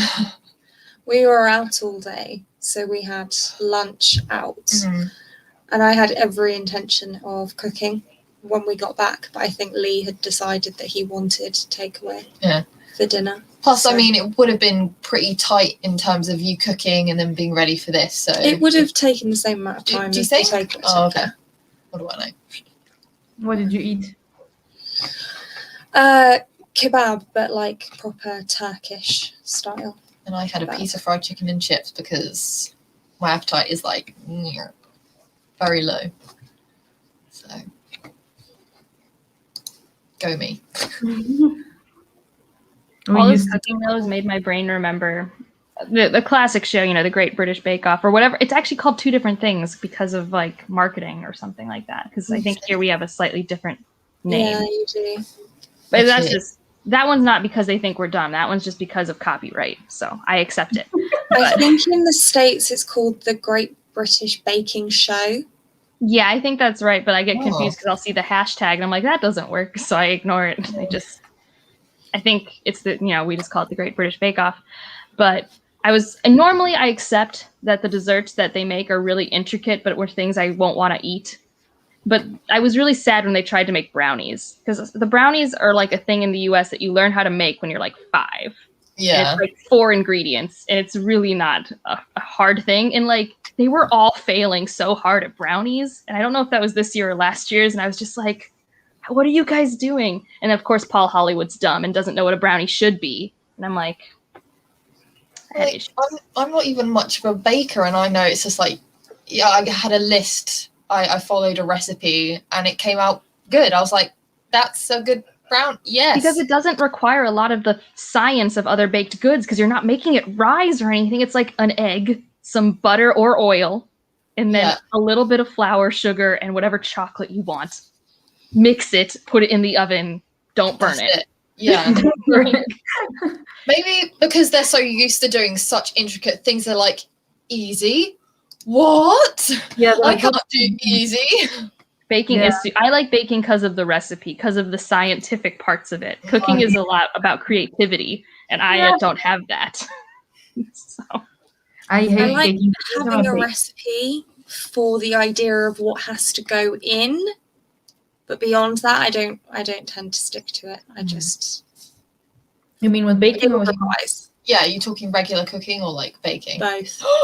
Oh, what? No. Baking you can if you know what you're doing.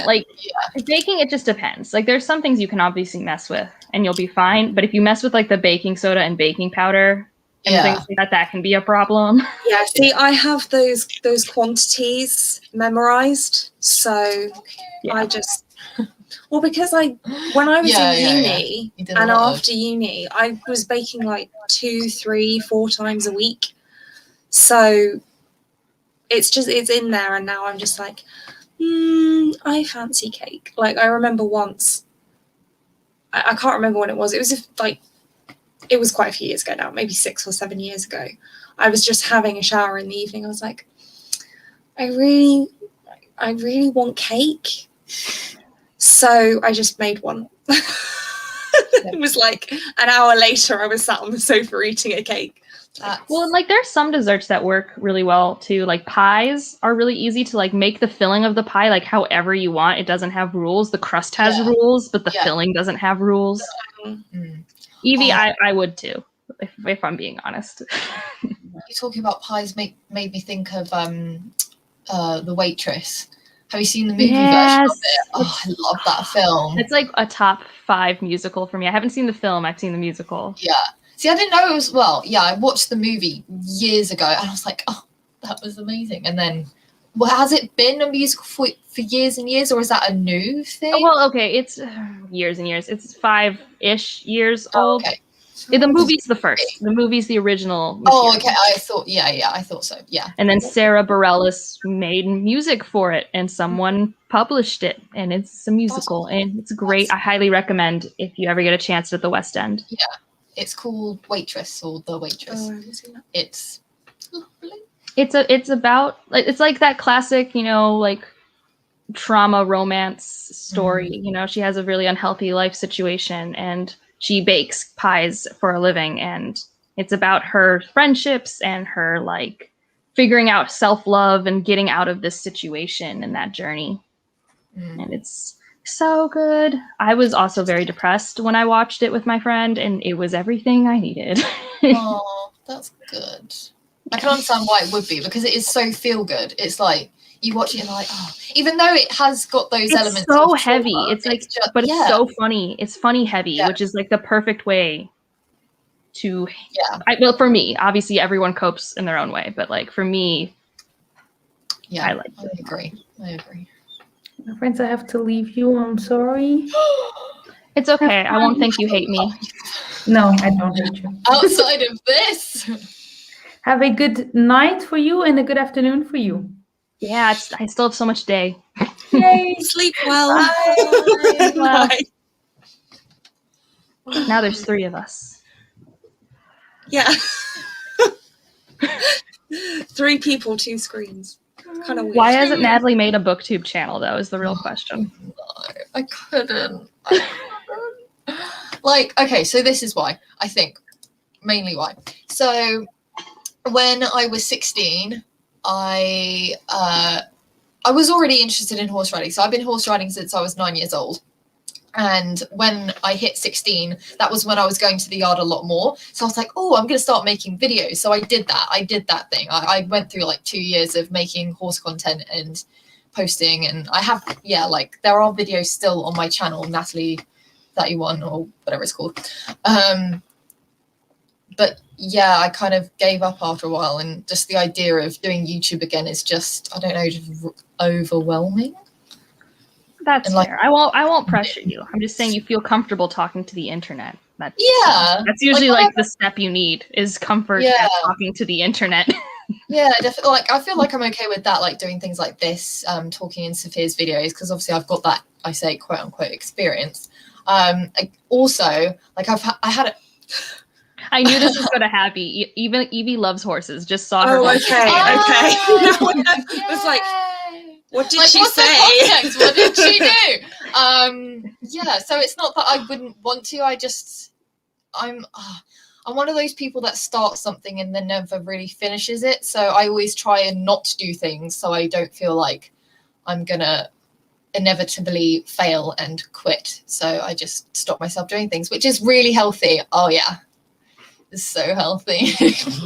What I will say, though, is you can't fail YouTube, I don't think. Yeah. Well, okay, there are a few people, but it's not by not posting content or thing. They fail because they like literally put their foot in their mouth so far down that they like deleted their channel. Like that's different. Yeah. So like you can't like fail. Like I mean, Evie started a channel and her first video for like weeks was like a 6-second clip of her like ranking a Jane Austen book into like this top tier thing. So I'm just so glad Evie finally started. For me, it's been great because I have made friends, and Mm. it's been nice because the pandemic meant I couldn't see many of my other friends. Definitely.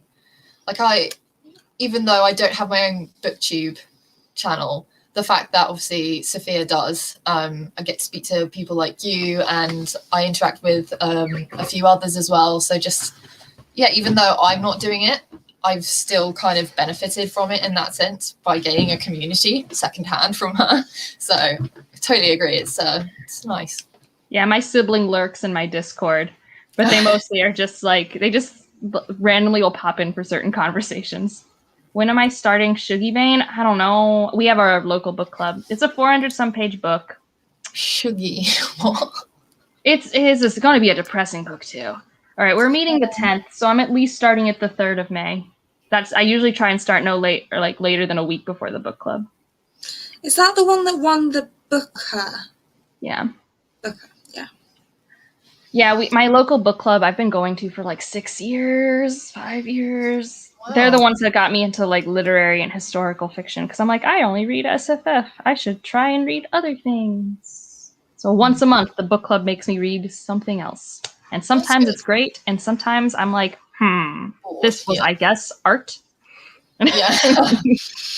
Oh. Yeah. Should we read again? Oh, yeah. Yeah. Yeah, I agree. Yeah. True. Unless, well, you tell me when you're going to bed. I don't really have plans. Shall we do one more until the o'clock? Yeah, can do. Yeah. Works for me. Let's go. I'll give you this. I've been wanting to do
Such a production.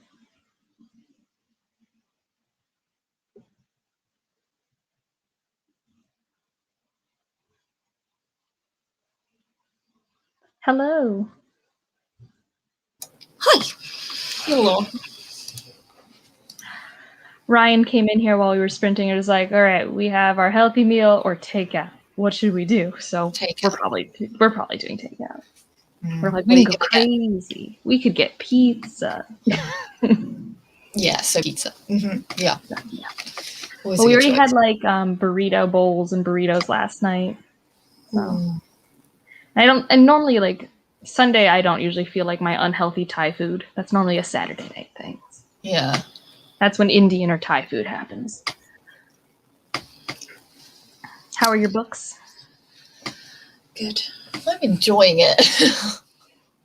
I guess I'm not part of the norm of people. That's good. Enjoying this book. I mean, I haven't looked at its Goodreads review because like the internet is different than like the masses. Yeah. Yeah. I don't know. Why is Goodreads like the slowest website in the world? Oh, it's really badly built. All right, Ballad of Songbirds and Snakes. It's Goodreads review if this ever loads. It's a 3.81. It's not awful. Decent, to be fair. Not bad. I guess because obviously it had such a massive hype, like the whole trilogy and the films and everything like that. So people were going to have big expectations for this book. So maybe just for some, it just wasn't it. But I know this one YouTuber that I'm subscribed to, like she's a massive fan of the books and she really enjoyed it. And me and her tend to, well, from what she reads, I like the same sort of things that she does. So yeah. I guess. Oh, Evie. So let's see. You had 10 and 6 and 8? So 24 pages in the last 3 hours? To be fair. Me. Yeah. I mean, I think also, from what I can tell, the people who really didn't get on with it didn't like a character. And I think if you end up being sympathetic towards them or not minding the story of them, then you're going to be fine. But I think some people didn't like. I think for a long time we're like ambivalent to Snow and didn't find him interesting. And then we all know what happens to him. Well, exactly. Yeah, he definitely like throughout what I've read so far, he goes between being who we know as Snow in the Hunger Games and then being like he's like this is bad. And it's like, yes, it is. But yeah. Yeah. I think also it can come down to like a lot of people would have preferred a different expansion on the story, like a different character to focus or something. I don't know. I'm not a big mega fan, so I just had no horse in the race. I was just watching everyone talk about it. Like Haymitch. Like Haymitch's games would be really good. Haymitch's games. That would be really interesting. I mean, she still could. She might still bring out, I mean, there's tons of content that she could bring out. I mean, there's bloody 74 or 73 years worth of games to look at. So yeah. I think I was also burned by Mockingjay. I didn't like Mockingjay. Oh, that was one that I was actually spoiled for, so I knew what was going to happen like right at the end. So I really I wasn't spoiled for it. I think my issue with Mockingjay, I can describe it without spoilers, is that the things that you would potentially spoil people for, you could easily miss because they happened so rapidly on the page. So to the point where like I almost missed things, and so then I didn't have a chance to have an emotional impact. Yeah, it just happens, and it's like, oh. Yeah, and like to some extent, some books do that, and it makes sense. Like everything's sudden, like that's what can happen in like war and everything. But in this case, it just felt like a poorly executed climax a little bit. So that was for me my issue. And also like I'm in the camp that she didn't need to finish the love triangle. She could have left it. She could have been like, bah. Yeah, I think looking back on it now, I am on team Katniss is asexual. Yeah. And probably also aromantic. Yeah. I mean, I'm glad she ended up with who she ended up with, if I'm honest. Yeah. I don't know, I feel like I don't hate it, but I wasn't satisfied with the ending. It's just because it was so, like, there were so many tragedies, but It's not my least favorite third book in a YA dystopia, but I feel like YA dystopia falls flat on the third book so often. I'm just like never surprised anymore. I don't know if you guys read the Divergent series, but that third book angered me. That was awful. Oh, have you seen the movies for it as well? Well, they didn't even bother to finish them. They did the first half of the third movie, but that was straight to DVD or stream or the equivalent. Well, when it ended, like, I was so confused. I was like, but it's not. The third book was tonally so different. 4 wasn't acting like 4 anymore. I liked the reveal at the end of Insurgent, but I didn't like what happened in whatever that A word, I can't remember. Allegiant. And I really did not. I used to own all 3 in hardback, and I don't know where they are now. They're gone. I don't know. Yeah.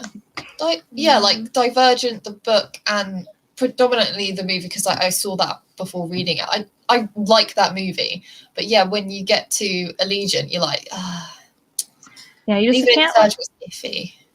I watched, that actress was in a lot of movies at one time. She was in The Fault in Our Stars too. Yeah.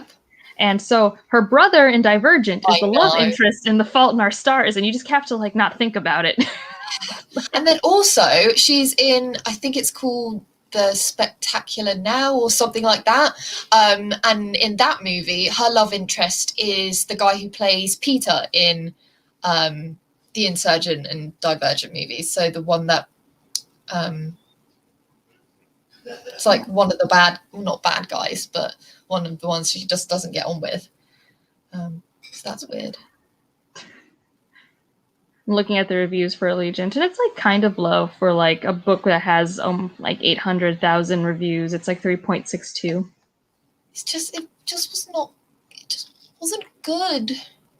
Yeah, I don't hate the Toll, but I don't think the Scythe trilogy needed to be a trilogy. I think a duology would have been sufficient. Like that last book, that was huge. Like that was quite a big book as well. I did enjoy it.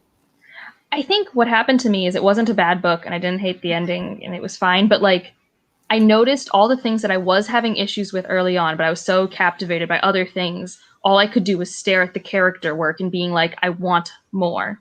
If we're going to be here, you just introduced new people, and I know everyone feels the same to me. The character work was just not what I wanted. If I'm going to spend that's 1,500 pages across the whole trilogy. Yeah. But that was like a me thing. I think you could still have fun with it.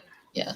Oh, I remember really enjoying Scythe when I read it. I really liked Scythe. That was a good time. I'm pretty sure that my reading Scythe vlog was the very first video on my channel.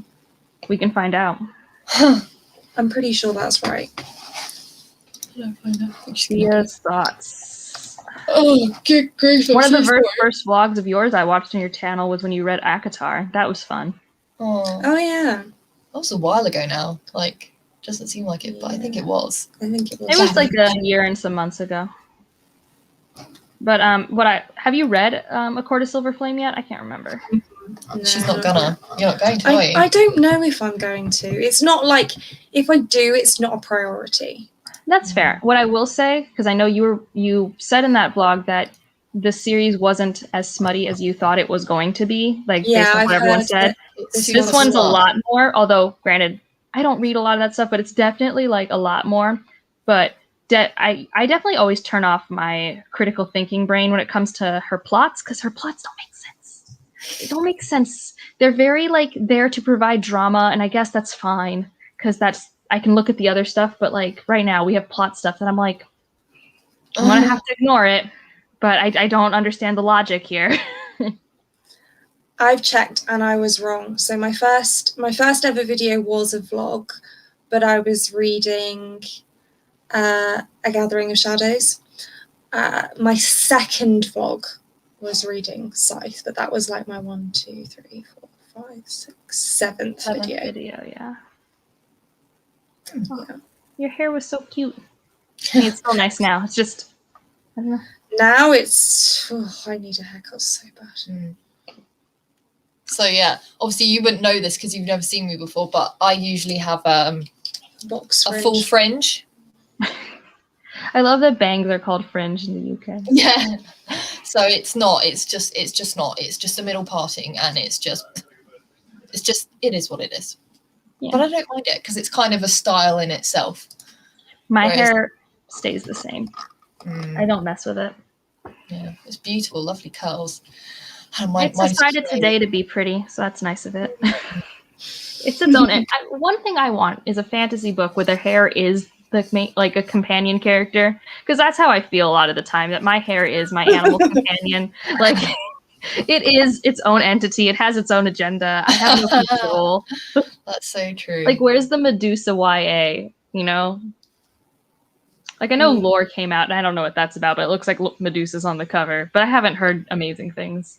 And I have to hear amazing things first to pick up a young adult book. Because I liked it fine, but it's not incredible. And I don't understand why Medusa is on the cover and stuff, because she's not prevalent. It has to do more with Athena, right? And Athena is why Medusa is what she is, but... Also, you're right, Brittany. Warbreaker isn't a great one that uses hair well. But I want a more personified hair. That's what I really want. If I could write, that's the story I'd write. God, that was so funny, though, wasn't it? It was. We were watching, Lover. We were watching Haley in Bookland yesterday, and she was talking about spring books recommendations. And so she was like, oh, this story revolves around, for example, a family who own a flower shop, and she kept on using the word prevalent. She was like, oh yeah, flowers are really prevalent. And she talked about the next book. She was like, oh, it's really prevalent. And we're like, we're waiting for it. Prevalent. In her defense, I think we all do that. We find a word that we're like, this is the perfect word for like most of my talking right now. Absolutely. This is my word of the day, week, month, year. Yeah, literally. Make a fun drinking game though.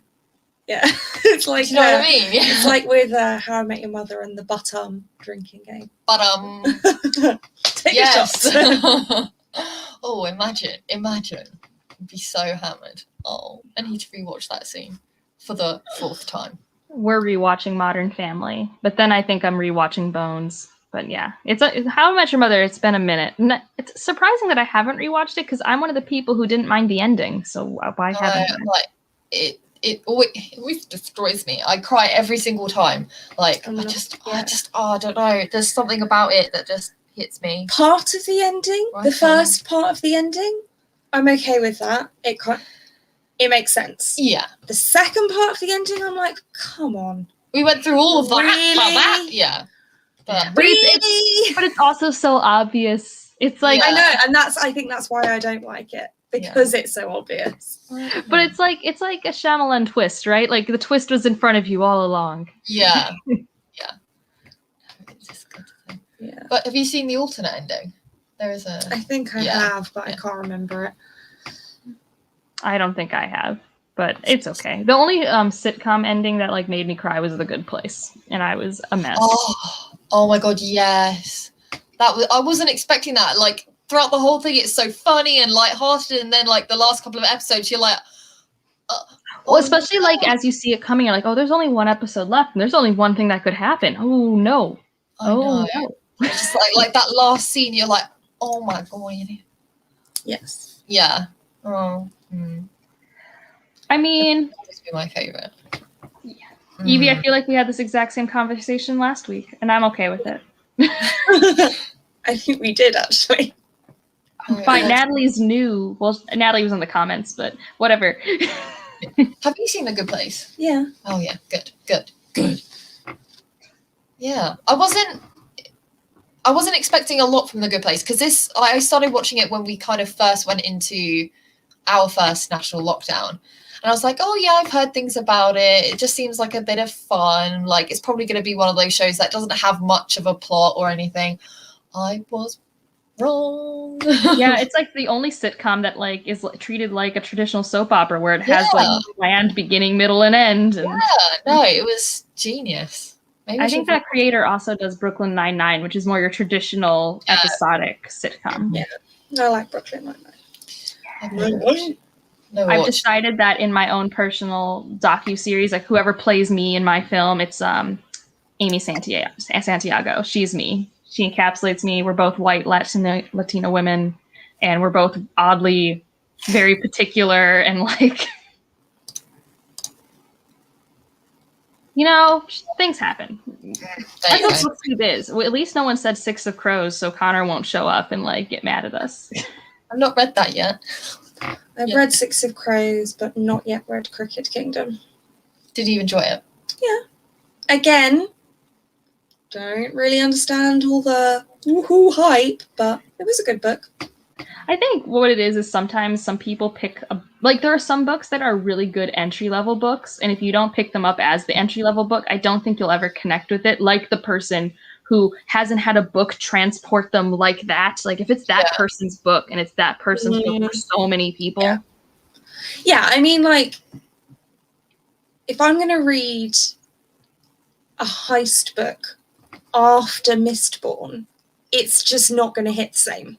Yeah. I'm also not, like, personally, I'm not even into heisty books. Like, it only works in Mistborn because, like, that's only the first book and other things happen. Like, I don't like The Lies of Locke Lamora that much. I'm like, I don't have unpopular opinions. I just don't like it, and I never continued. I was just like, this was fine. I don't think I've ever read a heist book. I haven't read I know I have. Lies yet, but I do have it on my shelf. Yeah. It was like that author became one of those authors where I wasn't necessarily not continuing, and I might still one day if the series ever finishes and people are like, oh, this is amazing, high art, go read it. But like the stuff on Twitter with him and his wife, I'm like, you know, you're not a high priority at the moment. You weren't before, and now you're extra not a high priority. And I'm just... See, I have the book on my shelf and I've had it there for a while, so I will read it. And then if I like it, what I'll probably do is just borrow the audiobooks from the library and read them that way. Nah, I mean, everyone has to make their own lines, and I don't think any of it's wrong. For me, it just becomes like I have a never-ending TBR. So, like, really, you have, like, only a few strikes before I'm just like, I have so many other things to do. Like,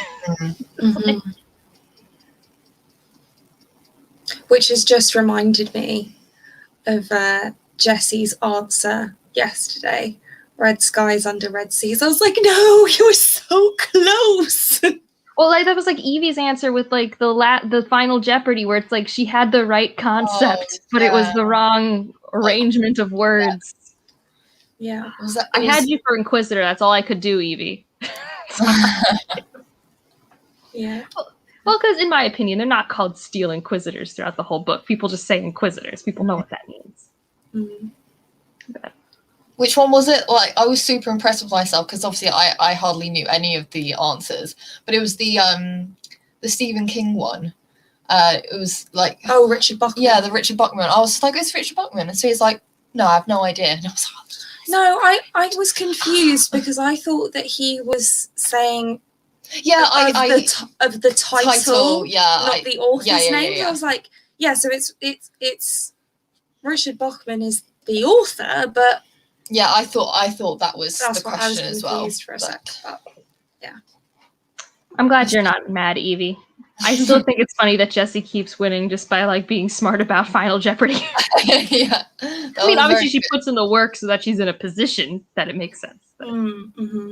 Yeah, it was a lot of fun. I think we're gonna, because Sophia hadn't seen any of the other episodes, so even though we've watched the fourth one, we're gonna go after this. You can watch me single-handedly destroy the Sanderson category for us. It's great. Yay! I think I did actually sweep that category, which I felt like I had to because the people I was with, I don't think were as big of fans as me, and so it was expected. You know, like there's a certain level of expected things for certain categories. Like poor Evie was just supposed to sweep the whole thing. Like that was the expectation of her game. I'm sorry, I'm gonna yawn again. No. Oh yeah, the whole Frankenstein thing. Oh yeah, that was sad. Yeah. That's a book I read for school that I completely don't remember much about.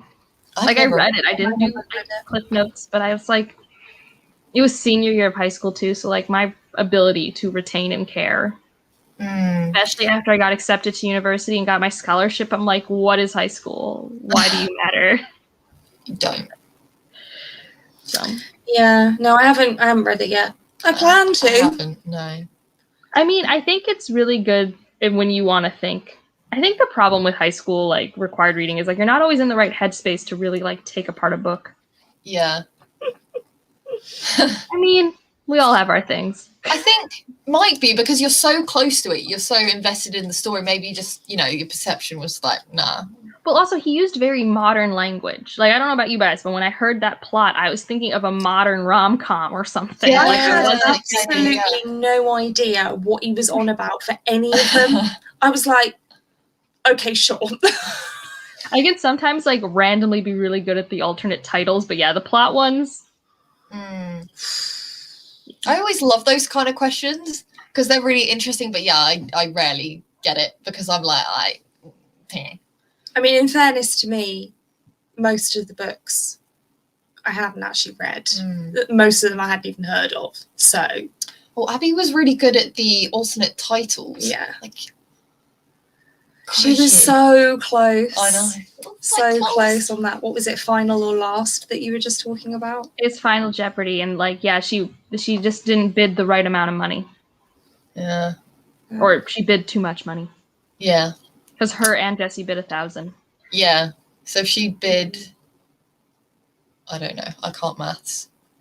See, I was right. Evie was thinking modern, and that's why her brain didn't go to Mary Shelley. Yeah. I don't know why, because I don't think there was actually anything in his phrasing that was dramatic other than maybe PhD, but, like, professors and PhDs exist. I don't know. Mm-hmm. You bet it all. I was like, that's ballsy. I was like, oh no. You just put down 0. Final Jeopardy is the worst. I feel like everything you work up to Final Jeopardy is useless. Yeah. I'm going to yawn again. Oh, I stopped it. Yes. Okay. I don't normally stop my yawns. Normally they have a mind of their own. They're like, it's happening. I like the poppies on this. Is that maybe what the film was called? That is the name of the film. Yeah. I didn't know there was a book. Yeah, what, for the last question? Yeah. Yeah, I thought that too. I was like, Curious Case of Benjamin Button. Yeah. That's so the one I with Brad think Pitt, right? Yeah. Yeah, that was another thing. Like, I knew I probably wasn't going to get the answer right for my Final Jeopardy, but I knew that if it was an answer I knew Abby would also know the answer, because the only seasonal book that I would have known the answer to is, like, the Winter Night trilogy, like any of those. And I knew she would have known those. But I was pretty sure it was going to be the series that I didn't know that Alan loves, but I don't know, it was hard. I should have just bet 0. But also, I like not having the stress of having to do Jeopardy anymore. Yeah. Yeah, it was really stressful, and I was just watching. Like, it was fun to do, but it's a lot. Yeah. I make it a point to not do things like quizzes and things because I'm such a competitive person, and I get so angry, like irrationally angry if I lose. And quizzes in particular, I am honestly really awful at quizzes. Yeah. Like, really bad. My general knowledge is rubbish anyway. And add on top of that time pressure, my brain just goes, there is nothing in here anymore. This is empty now. Yeah, you're right, Evie. Like, he does such a good job hosting, especially so since good. There was, like, Daniel Green, a big booktuber, I assume everyone at least knows he exists. He did, like, a quickie Jeopardy, and it was fun, but not nearly as satisfying as, like, the full-on experience of an Alan Jeopardy. And I've never watched any of Alan's content, so that was my first experience of him. He is that level of energy all the time. It was good. It was nice. It was I very liked enjoyable. the song jingles. Yeah. I think it was last Jeopardy, not this one. He explained why he has to sing the Jeopardy song the way he does, because if he sings it normal, YouTube, like, copyright claims it. So he has to, like... Wow, he has to do it, like... a little different. Fair enough. Well, he does it well. Yep. That's weird. Well, should you guys go to bed and I go eat dinner?